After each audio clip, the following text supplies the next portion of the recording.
तो बच्चों आज हम करने जा रहे हैं एक्सरसाइज 4.2, ठीक है, जिसमें हमारे पास क्या होगी, क्वाड्रेटिक इक्वेशन हम लोगों को दे रखी है। उस क्वाड्रेटिक इक्वेशंस के हमने क्या करने हैं, फैक्टर्स बनाने हैं, ठीक है। इसी क्वेश्चन को हम दो तरीके से करने की कोशिश करेंगे, ठीक है। एक क्वेश्चन है हमारे पास splitting by middle term method, जो जैसा हम जनरली हमेशा करते थे, ठीक है। और उसके बाद दूसरा हम करेंगे क्वाड्रेटिक फॉर्मूले की हेल्प से, ठीक है। तो क्वाड्रेटिक फॉर्मूले की अगर मैं बात करूं, उसमें प्रॉब्लम आती है हमारे पास स्क्वायर रूट।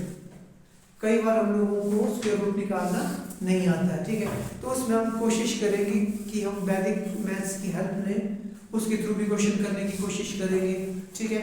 और दूसरा मेथड आपके पास क्या रहता है, प्राइम फैक्टराइजेशन से भी आप स्क्वायर रूट निकाल सकते हो। तीसरा हमारे पास है लॉन्ग डिवीजन मेथड, जो हमने 8th क्लास में या 9th क्लास में पढ़ा था, ठीक है।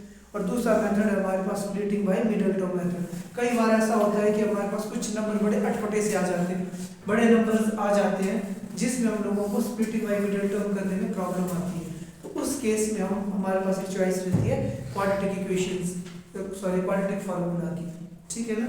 उसके बिहाफ पे, उसकी हेल्प से भी हम दोनों क्वाड्रेटिक इक्वेशंस के फैक्टर्स बना सकते हैं, ठीक है। So let us start with question number 1। पहला क्वेश्चन है हमारे पास x square minus 3x minus 10 is equal to 0। Question बोलता है find the roots of the following quadratic equations by the factorisation method. अब इस क्वेश्चन ने बोला है कि हमें इसकी वैल्यू को फाइंड करना है, इसके रूट को फाइंड करना बाय फैक्टराइजेशन मेथड, ठीक है। तो हम क्या करेंगे, इसके रूट को फाइंड करेंगे by factorisation method and also with quadratic formula, ठीक है। इसी क्वेश्चन को मैं दो तरीके से करना सिखाऊंगा, तो सबने ध्यान देना, ठीक है। पेपर में अगर उसने लिखा होगा कि फैक्टराइजेशन मेथड से करना है, तब तो चलना हमने फैक्टराइजेशन मेथड से। अगर सीधा बोला होगा कि फाइंड द रूट, आपकी इच्छा जिस मेथड से आपने करना है, ठीक है, ठीक है जी। तो देखो क्वाड्रेटिक इक्वेशन की पहचान क्या है हमारे पास, जो भी हमारे पास जो वेरिएबल होगी उसकी हाईएस्ट पावर क्या होनी चाहिए, 2। अगर 2 होगी तो ये क्या है हमारे पास क्वाड्रेटिक इक्वेशन। कई बार आ जाता है हम लोगों को एमसीक्यूज में पूछ लेगा कि एग्जांपल दिया होगा, 3-4 इक्वेशंस दी होगी, पूछेगा कि क्या ये क्वाड्रेटिक इक्वेशन है कि नहीं है। तो आपने सीधा देखना है जो वेरिएबल है उसकी हाईएस्ट पावर 2 होनी चाहिए, ना 2 से कम ना 2 से ज्यादा, एग्जैक्टली क्या होनी चाहिए, 2। तो हम बोलेंगे कि ये क्या है, एक क्वाड्रेटिक इक्वेशन है। कई बार एक वर्ड आता है कि what is the power of this equation, मतलब इस क्वाड्रेटिक नॉट क्वाड्रेटिक, इस इक्वेशन की डिग्री कितनी है, पावर कितनी। तो आपने देखना कि वही जो आपके पास वेरिएबल उसकी हाईएस्ट पावर कितनी है, उसको बोलते हैं उसकी डिग्री। और एक वर्ड आता है कोफिशिएंट। कोफिशिएंट में बोलते हैं x का कोफिशिएंट क्या है, तो मतलब x के साथ कौन सा आपका नंबर लगा है, काउंटिंग नंबर, कौन सी कांस्टेंट टर्म लगी हुई वेरिएबल के साथ, ठीक है ना। अगर मैं बोलूं x स्क्वायर का वेरिएबल क्या है, तो आपने x स्क्वायर को देखना उसके आगे कौन सा नंबर लिखा हुआ है, समझ में आया। अगर मैं बोलूंगा x का वेरिएबल क्या है, तो सिर्फ x को देखना, x स्क्वायर को नहीं देखना है, समझ में आ गई बात, इतना सा, ठीक है जी। तो अभी हम कर रहे हैं भाई फैक्टराइजेशन मेथड, जिसको हम बोलते हैं splitting by middle term method. इसके लिए हम लोगों को क्या चाहिए, s और p की वैल्यू को फाइंड करना होता है। s की वैल्यू कौन देगा, कोफिशिएंट ऑफ x। कोफिशिएंट का मतलब अगर मैं x पे हाथ रख दूं तो मुझे क्या, कौन सा नंबर दिखाई दे रहा है, -3। इट मींस s की वैल्यू क्या आ गई हमारे पास, -3, कोफिशिएंट ऑफ x। अब s p stand for product, तो ये बोलता है कांस्टेंट टर्म कितनी हमारे पास, -10 multiply by coefficient of x square. x square के आगे क्या लिखा है, कुछ नहीं लिखा है, 1 ही हुआ ना, तो ठीक है जी। तो इस तरीके से समझ में आया था सबको, पता लगा मैंने क्या बोला, सम की वैल्यू कौन देगा, कोफिशिएंट ऑफ x, और प्रोडक्ट की वैल्यू कौन देगा, constant term multiply by coefficient of x square. इतना क्लियर है सबको। कोई भी क्वेश्चन आ जाए, 3 नंबर का क्वेश्चन आएगा, 2 नंबर का, कितना भी करेंगे आधा नंबर तो मिल जाएगा, छोटे से तो अच्छा है, ठीक है। अब हमारा थोड़ा सा दिमाग लगाने का काम शुरू होता है यहाँ पे। अब ये बोलता है कि 2 नंबर्स ऐसे सोचिए जिनको मल्टीप्लाई करूं तो पहले माइनस को भूल जाते हैं, मुझे क्या आना चाहिए, 10 आना चाहिए। तो सीधा हिसाब है कि 10 किसके टेबल में आता है, 10 1 जा 10 या 2 5 जा 10। अब कई बोलेंगे सर 5 2 जा 10 भी तो होता है, एक ही बात है, ठीक है ना। हमारे पास क्या है, बस यही दो सिचुएशंस है हमारे पास जिसमें दो नंबर्स आपस में मल्टीप्लाई करूं तो 10 आएगा, ठीक है, समझ में आया। अब देखना आप लोगों ने सबसे पहले प्रोडक्ट क्या चाहिए था, 10 चाहिए था, 10 आ गया मेरे पास, ठीक है, साइन को भूल जाते हैं। अब यह बोलता है कि ऐड करने पे कितना आना चाहिए 3 या माइनस करने पे कितना आना चाहिए 3। 10 में अगर मैं 1 ऐड करूं या माइनस करूं कभी भी मेरे को 3 मिलने वाला नहीं है, ठीक है। अगर मैं 5 में 2 माइनस कर दूं तो क्या मुझे 3 मिलेगा? मिलेगा, ओके। अब देखना है कि आपको 3 कैसा चाहिए, प्लस का चाहिए कि माइनस का?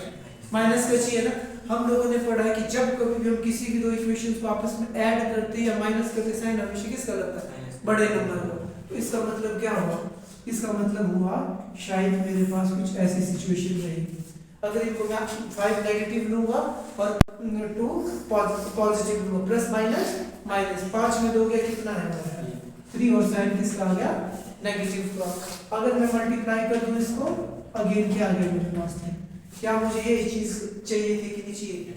अब कई बोलेंगे कि सर अगर मैं ऐसा कर दूं, 2 को नेगेटिव ले लूं, 5 को पॉजिटिव ले लूं, मल्टीप्लाई करूंगा तो -10 मिलेगा ही मिलेगा, तो ऐड करने में क्या फर्क पड़ जाएगा? प्लस माइनस माइनस 3 कैसे आएगा? पॉजिटिव, तो गड़बड़ हो जाएगी, हमें क्या चाहिए था? माइनस। क्लियर है बात? एक ही क्वेश्चन समझा रहा हूं ना, ध्यान से देखो इसको, ठीक है ना। एक ही क्वेश्चन, मेरी कोशिश है कि आप पूरा का पूरी एक्सरसाइज समझ में आ जाए, इतना पता लगा सबको। बस अब उसके बाद क्या करना, पहली वाली इक्वेशन x² को एज सच लिखना, स्प्लिटिंग बाय मिडल टर्म, बीच वाली टर्म को, उस -3 की जगह आप क्या लिखेंगे? 3x की जगह -5 और क्या -5 और 2, so we will write -5x plus 2x और लास्ट वाले को ऐसे स्प्लिटिंग बाय मिडल टर्म, बीच वाले टर्म को तोड़ के लिखना था। यहाँ तक समझ में आया? वैसे तो सबको कॉमन लेना आता है, अगर नहीं आता है बाई चांस तो क्या करना है? x को तोड़ो, x² can be written as x into x, 5x can be written as 5 into x, 2 can be written as 2 into x और 10 can be written as 2 into 5। कई बार होता है कि आप लोगों को कॉमन लेना नहीं आता, तब इस तरह तोड़ के लिखो। अब देखो इन दोनों में क्या कॉमन दिख रहा है? मेरे को x कॉमन दिख रहा है, तो आप क्या करोगे? इसको ब्रैकेट के बाहर लिख दोगे। कॉमन लिया मींस अंदर क्या बचा? x। साइन क्या हमारे पास? माइनस x चला गया तो क्या गया हमारे पास? 5। ठीक है जी। यहाँ पे ध्यान से देखो, 2 इधर है 2 इधर है, तो 2 कॉमन ले लिया, अंदर क्या बचा? x minus 5। हमेशा ख्याल रखना है कि जो ब्रैकेट के अंदर कॉमन लिया दोनों जगह सेम आना चाहिए। ऐसा ना हो जाए कि या नेगेटिव आ जाए या प्लस आ जाए, पॉजिटिव आ जाए, या ऐसा हो जाए ना 5 आई या 3 ऐसा नहीं चलेगा। This number should be same. ठीक है जी। जो 2 बार आया उसको आपने क्या करना है? इकट्ठे लिख दो, और जो रह गया उसको साथ में लिख दो। तो अब हमने क्या कर दिया? इस क्वाड्रेटिक इक्वेशंस के फैक्टर बना दिए मैंने। समझ में आया सबको? अब हमने क्या करना, देखो अब इसने बोला था कि रूट्स फाइंड करो, हर फैक्टर्स को हमने क्या करना है? 0 के साथ इक्वेट करना है। x की वैल्यू क्या आ गई मेरे पास? -5 can be written as +5 +2 equal to के उधर जाएगा तो क्या आ जाएगा? -2। तो इस तरीके से हम लोगों ने क्या कर दिया? इस क्वेश्चन को सॉल्व कर दिया बाय फैक्टराइजेशन मेथड। आई बात समझ में कि नहीं आई सबको? आ गई। अब हम क्या करेंगे? इसी क्वेश्चन को मैं क्या करूंगा? एक दूसरे मेथड से करते हैं, ठीक है, जिसका नाम है हमारे पास क्वाड्रेटिक फार्मूला। ठीक है, क्वाड्रेटिक फार्मूला एक ऐसा फार्मूला है जिसकी हेल्प से दुनिया की कोई भी क्वाड्रेटिक इक्वेशन आ जाए हम सॉल्व कर सकते हैं। ठीक है, बट प्रॉब्लम आती है फिर अगर आप उसके रूट निकालना नहीं आए तो फंस जाते हैं फिर उसमें। ये ड्रॉबैक है इसका। और इसमें दिक्कत क्या आती है? सारा कर लेंगे, इसमें दिक्कत आती है कि जो नंबर्स हमें जो कॉम्बिनेशन बनाना है ना वो आना चाहिए हमारे पास, अगर वो नहीं है तब फंस जाते हैं। तो आप लोगों ने देखना है कि कौन सा इजी लग रहा है, ठीक है ना। अगर मेरे हिसाब से छोटा नंबर आएगा तो इसको करेंगे ठीक रहता है वैसे ना। अगर कॉमन लेने में प्रॉब्लम आ रही है आप लोगों को तो आपकी इच्छा। तो ठीक है, अगला मेथड है हमारे पास। इसी क्वेश्चन को सॉल्व करें कि अगले क्वेश्चन की करें? इसी को कर रहा हूँ अगले मेथड से। तो देखो, तो अगले हमारे फॉर्मूले का नाम है क्वाड्रेटिक क्वाड्रेटिक फॉर्मूला, ठीक है। अगले एक्सरसाइज का मैं इसी में बता रहा हूँ, ठीक है। तो फॉर्मूला बोलता है रूट, डायरेक्ट हमारे पास रूट मींस एक्स की values. Here 5 and -2 are the roots of this quadratic equation. इस क्वाड्रेटिक इक्वेशन को आप लोगों ने सॉल्व किया तो हमारे पास एक्स की दो वैल्यूज आ गई, ठीक है जी। उसको बोलते हैं रूट्स। और जो हम क्या बोलते हैं एक्सरसाइज, कौन सी थी, शायद सेकंड एक्सरसाइज में हम जीरोस भी बोलते हैं, कंफ्यूज नहीं होना, ठीक है। तो फॉर्मूला होता है हमारे पास minus B plus minus B का whole square minus 4ac upon 2a। इस फॉर्मूले को हम बोलते हैं क्वाड्रेटिक फॉर्मूला, ठीक है जी। अब हमने क्या करना होता है कि सबसे पहले हम ना d की वैल्यू को कैलकुलेट कर लेते हैं। d को हम बोलते हैं डिस्क्रिमिनेंट, ठीक है। अब देखो ध्यान से, सबसे पहले तो ये फॉर्मूला ही इंपॉर्टेंट है हमारे पास, ठीक है। ये फॉर्मूला आता है हमारे पास एमसीक्यूज में 100%, 1 मार्क का क्वेश्चन आएगा किसी न किसी एक सीरीज में कि भाई क्वाड्रेटिक फॉर्मूला क्या होता है हमारे पास। अब कई बार क्या कर देगा वो, अब 3 ऑप्शन दिए होंगे ना, एक में क्या कर देगा सिर्फ प्लस अकेला लिख देगा, किसी में माइनस अकेला लिख देगा, या किसी में क्या कर देगा इसको प्लस माइनस की जगह प्लस कर देगा, है ना, या क्या कर देगा उसको कुछ मतलब फॉर्मूले में कुछ छोटी सी माइनर सी मिस्टेक करेगा। अगर आप लोगों ने ढंग से पढ़ा नहीं होगा आप पकड़ नहीं पाएंगे, ठीक है। ये 100% आएगा आपको पेपर में, इस चीज का ख्याल रखना है, ठीक है। एक एमसीक्यू हमारे पास इस चैप्टर से इस फॉर्मूले पे बनता है, समझ में आया, तो इसको याद रखना है हमने। और उसके बाद हमारे पास 3 केसेस बनते हैं कि भाई अगर d की वैल्यू क्या आ जाए, 0 आ जाए, तब क्या होगा। d की वैल्यू लेस देन 0 आ जाए तब क्या होगा, d की वैल्यू ग्रेटर देन 0 आ जाए तब क्या होगा। समझ में आई बात। पेपर में कैसे एमसीक्यूज आ जाते हैं, कई बार बोलेगा कि भाई हमारे पास एक क्वाड्रेटिक इक्वेशन है, उस क्वाड्रेटिक इक्वेशन में d की वैल्यू 0 है, ठीक है। तो ये बोलेगा कि भाई जो हमारे पास रूट्स होंगे उसका नेचर कैसा होगा, ठीक है ना। वो रियल रूट एग्जिस्ट करेंगे कि रियल रूट ही एग्जिस्ट नहीं करेंगे, कि भाई इसके मतलब क्या बोलते हैं, मतलब क्या बोलते हैं इक्वली रूट्स होंगे, अनइक्वल रूट्स होंगे, कि रूट्स ही एग्जिस्ट नहीं करेंगे। ऐसा इस तरीके से क्वेश्चन हमारे पास आता है। आई बात पता लगा। तो एक मैंने बोला 1 मार्क्स का क्वेश्चन यहाँ से आएगा 100% और 1 मार्क्स का क्वेश्चन आएगा हमारे पास इन तीनों कंडीशंस पे, ठीक है। वो बोल देगा कि भाई d, चलो अगर d की वैल्यू 0 हो तो रूट का नेचर कैसा होगा, हमारे पास रियल रूट एग्जिस्ट करेंगे और कैसे होंगे वो equal and real root exist. Equal and real का मतलब क्या होगा, दोनों की वैल्यू क्या आ जाएगी, सेम आएगी, अलग नहीं आएगी, ठीक है, कुछ भी आ सकती है। समझ में आया। जब b की वैल्यू क्या आती है हमारे पास 0, जब b की वैल्यू क्या आ जाए नेगेटिव आ जाए तो हम बोलते हैं कि नो रियल रूट एग्जिस्ट, कि भाई उसका कोई रूट ही नहीं होगा, सॉल्व ही नहीं होगी वो इक्वेशन। समझ में आया। इनफिनिटी आ जाएगा तो कुछ भी हो जाएगा। समझ में आई बात। और तीसरा है हमारे पास d is greater than 0। Maximum cases में हमारे पास d की वैल्यू क्या आएगी, पॉजिटिव ही आएगी। अगर पॉजिटिव आएगी जैसे कि हमारे पास इस केस में था, अलग अलग आई ना दोनों वैल्यूज, तो हम बोलते हैं कि real and distinct root exist. मतलब इसमें क्या होगी, x की जो वैल्यूज होगी दोनों अलग अलग होगी और वैल्यू होगी x की, इसमें x की कोई वैल्यू ही नहीं निकलेगी। और ये हमारे पास क्या है, d इज इक्वल टू 0, मतलब x की दोनों वैल्यूज क्या होगी, इक्वल होगी और वो क्या होगी, रियल रूट एग्जिस्ट करेगी। आई बात समझ में। एक हमारे पास रियल नंबर होता है, एक होता है हमारे पास इमेजिनरी। जैसे जब आप +1 में जाएंगे ना, कॉम्प्लेक्स नंबर करके आता है, उसके 2 पार्ट होते हैं, इमेजिनरी पार्ट और रियल पार्ट। देन अगर d की वैल्यू क्या आ गई हमारे पास पॉजिटिव, तो हम रियल बोलते हैं कि रियल नंबर एग्जिस्ट करता है। कई बार इमेजिनरी आता है, इमेजिनरी का मतलब क्या होगा, रूट के अंदर ही नेगेटिव 7 आ गया तब क्या करना हम लोगों ने। आज तक हमारे पास का केस हुआ ऐसा, रूट के अंदर नेगेटिव आ जाए, नहीं होना। अगर ऐसा हो जाए देन जब हम हायर क्लासेस में जाते हैं आयोटा लिखते, फिर ये क्या बन जाता है हमारे पास, इमेजिनरी पार्ट। ठीक है, पता लगा सबको। तो देखो इसी क्वेश्चन की हेल्प से एक तो 3 नंबर का क्वेश्चन आएगा हम लोगों को, फैक्टराइजेशन 100% आ रहा है, ठीक है। उसके बाद एमसीक्यूज में भी आएगा और 2 एमसीक्यूज बनेंगे इससे एक ही क्वेश्चन की हेल्प से, ठीक है। समझ में आया सबको? तो मैं डायरेक्ट कर रहा हूँ, ठीक है। अब बात आती है जी हमारे पास कि ए क्या चीज है, बी क्या चीज है और सी क्या चीज है, ठीक है जी। तो आप लोगों को पता होगा कि स्टैंडर्ड क्वांटिटी की इक्वेशन क्या होती है, पता है किसी को?